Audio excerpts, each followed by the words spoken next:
উশৃঙ্খলা করতেছি। আমরা কি দীর্ঘ জুলাইতে এই উশৃঙ্খলা আমরা করি নাই, ওই ফ্যাসিবাদ করে হাসিনা আমাদেরকে শিখাইছে।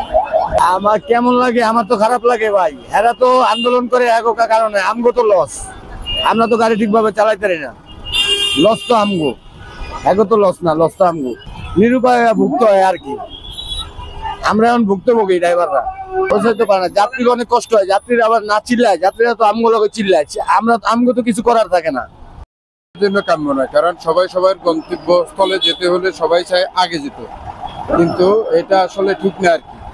তারপরেও আমাদের দেশে গণতান্ত্রিক দেশ, যেভাবে পারছে চলছে, দেশের সরকার নাই, এই হলো আর কি দেশের বর্তমান পরিস্থিতি। এটা আসলে যুক্তিসঙ্গত না। ওরা করলে একদিকে করতে পারে, এক সাইডে করতে পারে, এই আর কি। আপনি এদের জামের কারণে মানে মানববন্ধনের কারণে সময়মতো একটা জায়গায় পৌঁছতে পারতেছেন না। রাইট। এটা কেমন লাগে আপনার? না, এটা তো ভালো, নিঃসন্দেহে এটা খারাপ। যদি মানে এটা কিভাবে প্রতিহত হবে বা মানে এই তো আসলে এই বিষয়ে আমরা কি বলবো, কারণ প্রশাসন আছে, প্রশাসন সেটা দেখবে।